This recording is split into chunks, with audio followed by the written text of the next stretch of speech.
and welcome to another video on my YouTube channel. Today we are looking at 2023 Nissan Rogue S all-wheel drive. In my opinion, this is almost perfect SUV, underlying that almost word because there is one big problem with this SUV, and I think you guys know what that problem is. But we're gonna get to that in a minute. So we're gonna keep the same format. We're gonna check outside, we're gonna check inside, and then we're gonna take it for a quick test drive. Before we start with that, thank you guys for watching my videos and subscribing to the channel. As you know, or maybe you don't, but I'm renting these cars so I can make these videos for you. So you watching my videos, liking them, and subscribing to the channel, it's gonna be very helpful and much appreciated. And one more thing, there was one of my viewers that asked for this SUV, so there you have it. Okay, let's check outside. Looking at the outside, I'm liking what I'm seeing. I think that Nissan did a phenomenal job designing this SUV. It looks great in all the colors. In front of us we have a white color with some black and silver accenting. I apologize for not being as clean as it should be, but the roads are pretty slushy and pretty wet, so just by coming to this parking lot where I record these videos, it is dirty already. So let's check front part. So we have a black grille in the middle with the Nissan logo and some silver accenting around it. S trim is a base trim, but still it comes with the LED daytime running lights, LED headlights, and automatic high beams, which is really great. Again, like the way this SUV looks from all sides. Looking from a side, still keeps that elegant design. We have these 17-inch alloy wheels in this dark gray finish with the Nexon winter tires. These tires are 235, 65, 17. We can see that we have this black plastic going around, going below the entire car. Looking at the mirrors, we have two-tone mirrors. Top part is white, bottom part is black, and we have integrated turn signals. Door handles on this one are black, and then we have around the windows we have some black with silver accenting. Back windows are tinted. Your fuel cap, this SUV takes regular unleaded fuel. Moving to the back, again, simple design, maybe a little bit aggressive but not too much. We have Nissan emblem in the middle, Rogue underneath, all-wheel drive on the right side. This S trim, you can go with front-wheel drive or all-wheel drive. We have our LED tail lights, which are tinted a little bit. Being a base model, you don't get a power lift gate, so you're gonna have to open this yourself. Looking at the storage space here, you have plenty of room in your cargo. Underneath you have a spare tire with your jack here. A lot of room. You have some anchor points here if you want to put a net. One thing I noticed is that you do not have a 12 volt socket or any lighting in the back. Close it manually, of course. Let's check the back seats. First thing first, these doors, they open at 90 degrees, which makes, you know, getting into this SUV as easy as it can be. Looking at the doors, I like the design. You have brown plastic on top with some silver cloth in the middle, and then black plastic with black soft touch material here on the door handle where you can put your arm. You have your window switch. Driver's side, you can go all the way down or all the way up with one click. For all other windows, you're gonna have to hold the button, and as you can see here, the windows in the back, they don't go all the way down, but you know, one of the things that maybe they can look at and change with the next model. Getting back inside, as I said, it's really easy. And this is me sitting behind my seating position when driving. I'm 183 centimeters or 6 feet tall, and as you can see here, I have a lot of knee room and a lot of headroom, and these seats are really comfortable, squishy, so I feel really comfortable, and I could go on a long journeys being in the back seat with ease. You have some vents for the rear seats, which is always nice to see, and then a little bit of storage down there. You have a pocket behind the passenger seat. You have the armrest in the middle with 2 cup holders. This hump here is almost non-existent, so having 3 adults here, they will have enough room, and especially because this middle seat here is nice and wide, so having 3 adults, it's gonna be, they're gonna have a great time in the back.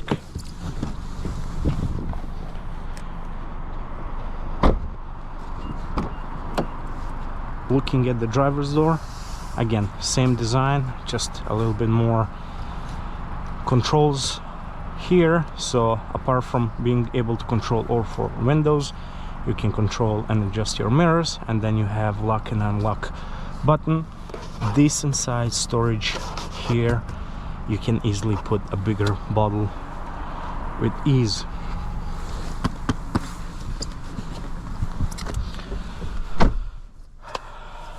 Being in a driver seat, really great space to be in. I really love what Nissan did with this interior. You can say that this is a 4-tone interior, so you have brown on top, followed with black, and this here is nice and squishy. Black plastic underneath here.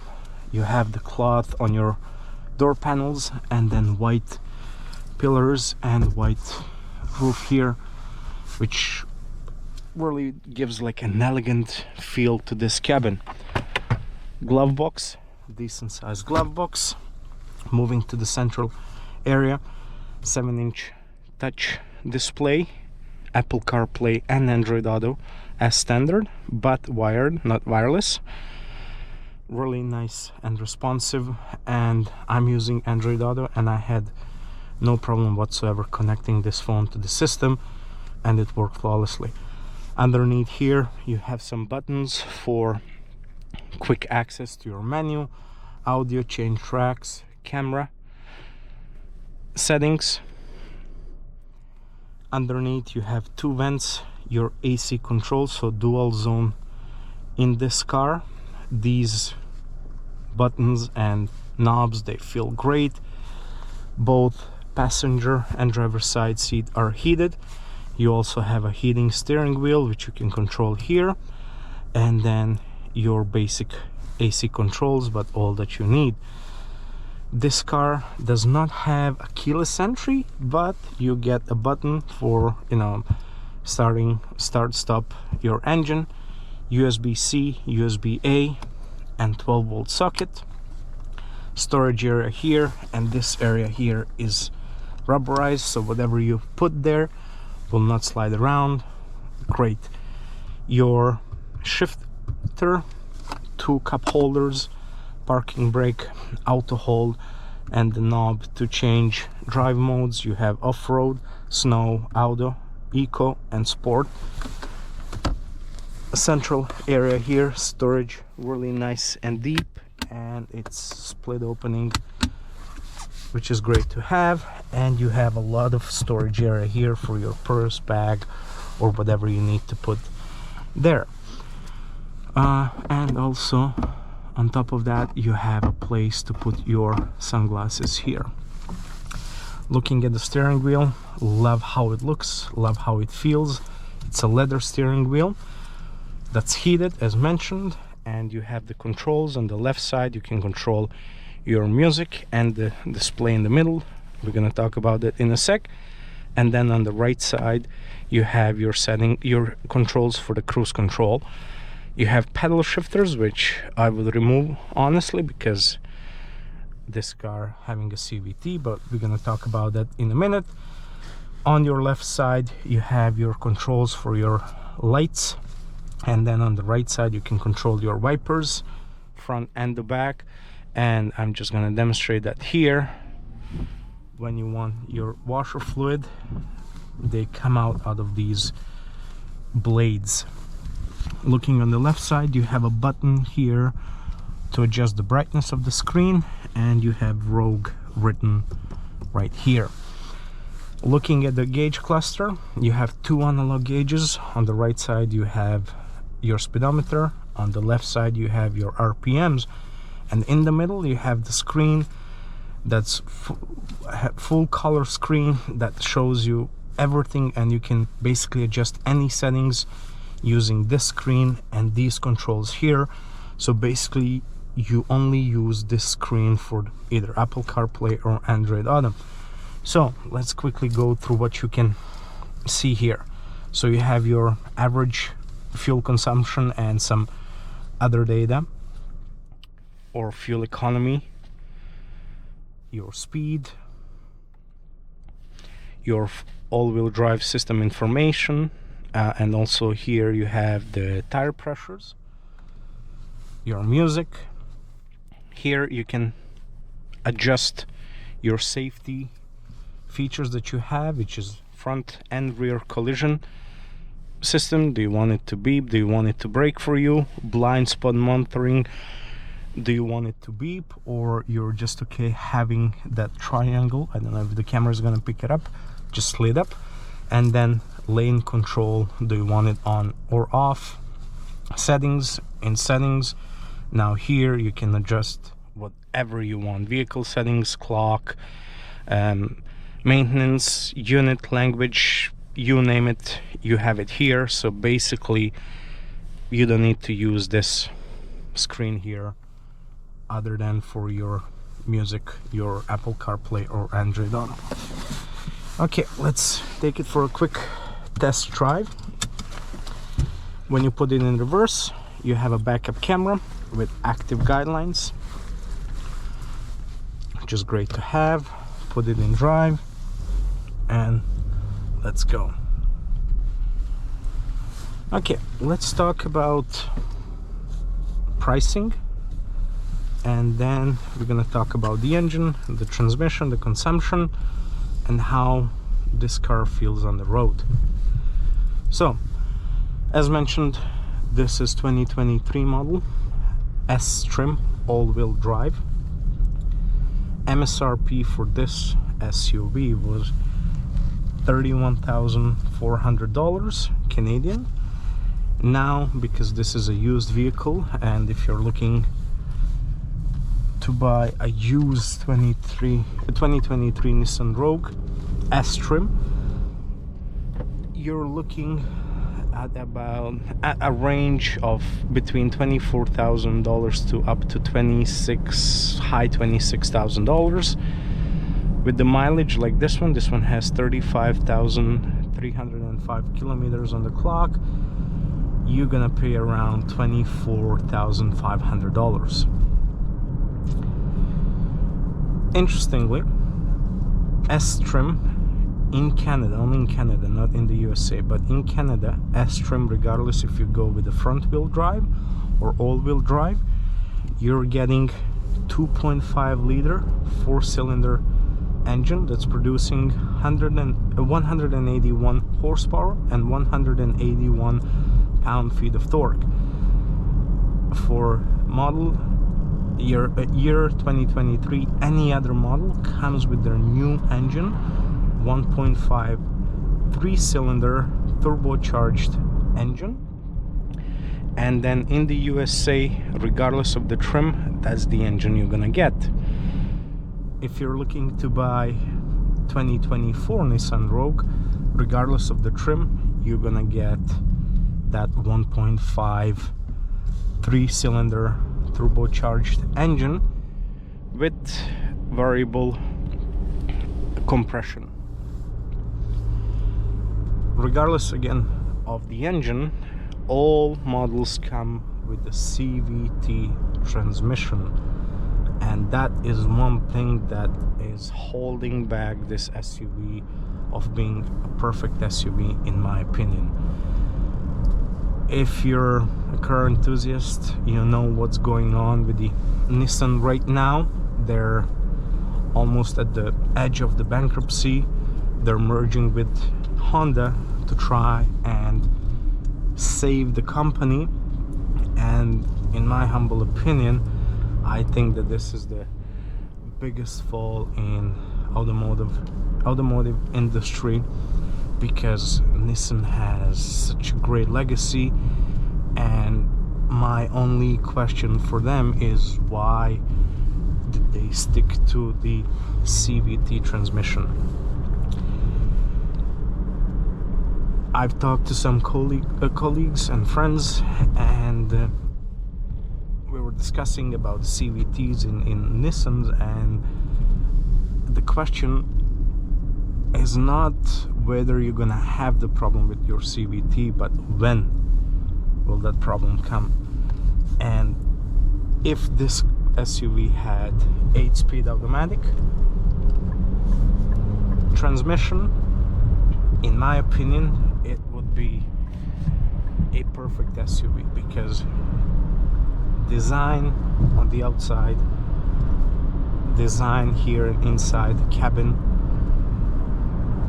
the engine, the way it drives, the smoothness of a ride, the technology and everything, you have everything, but then you have the CVT, which puts everything into shadows, and because the whole spotlight is gonna be on this transmission.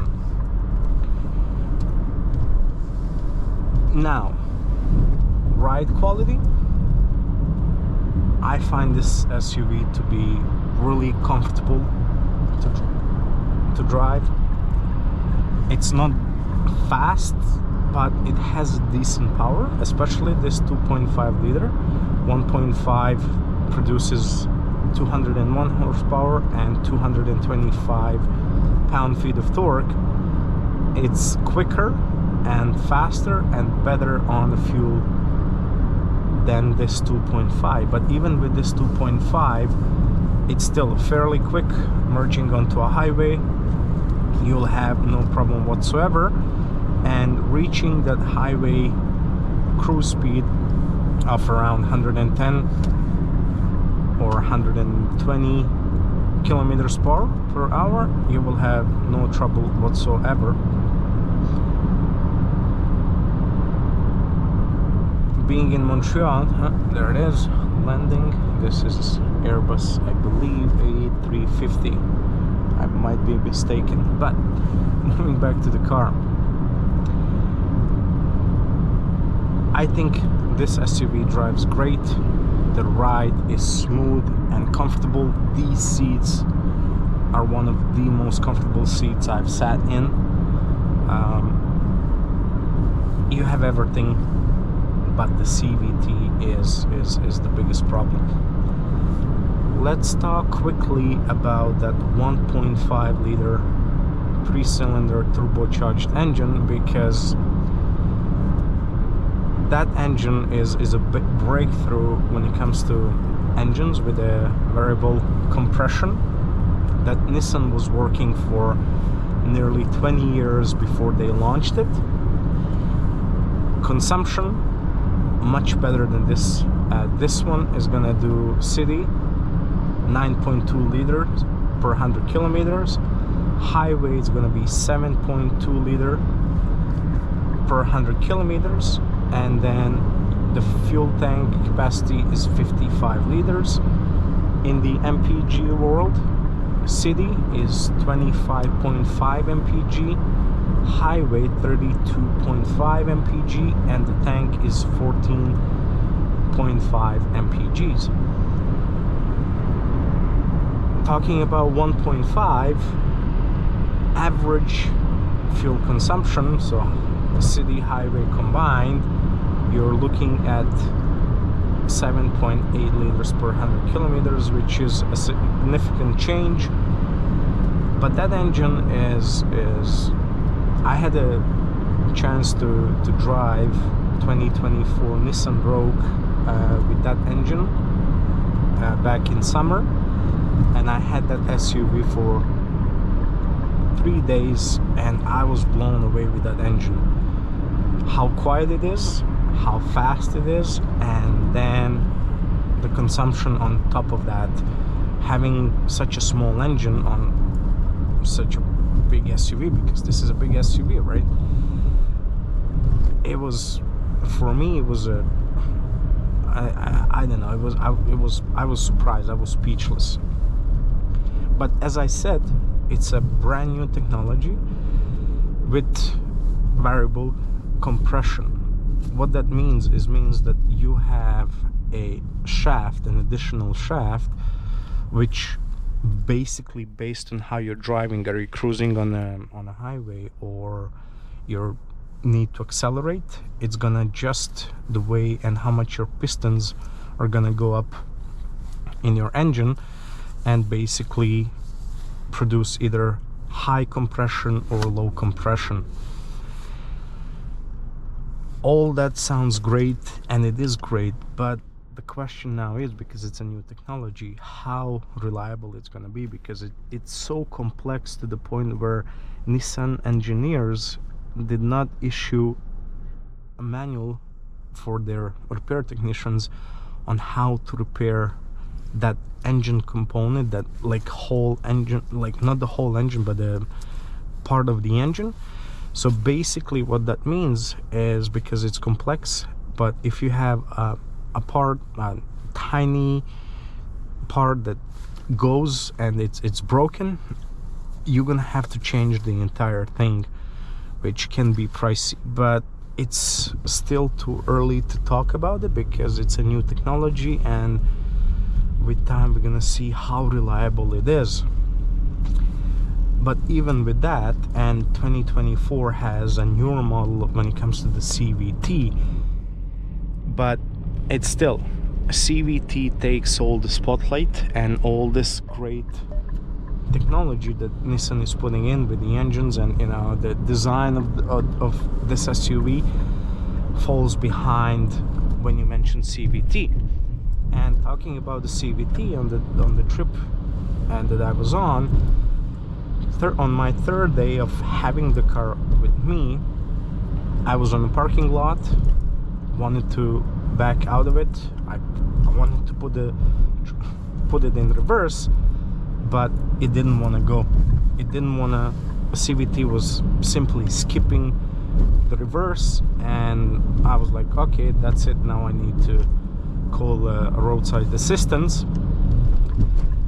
But I let it, and then after a couple of minutes I tried again, and it went into reverse. And that car had only, if I remember correctly, 15,000 kilometers on the clock. It was almost brand new. So CVT, if Nissan went with 8-speed automatic, in my opinion, this would be, if not top 1, but maybe top 3 SUVs for sure. Because honestly, again, my opinion, but outside design and then inside of the cabin, compare, let's say, with Toyota, I prefer this.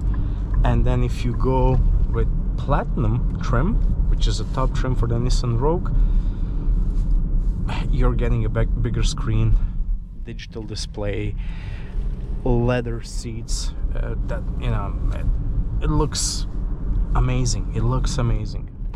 But even this, being a base trim, still inside looks great and feels great, and it's really okay. Let's park here.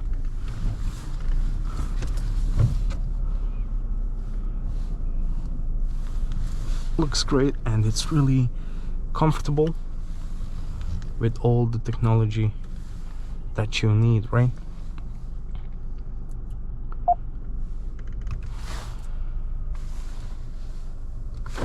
So there you have it, guys. Thank you very much for watching this video. Please like and consider subscribing to the channel, because it's gonna help me a lot and it's gonna be much appreciated. And let me know down below in the comments what you think about this SUV and what's your opinion on the CVTs. Thank you again. See ya in another video.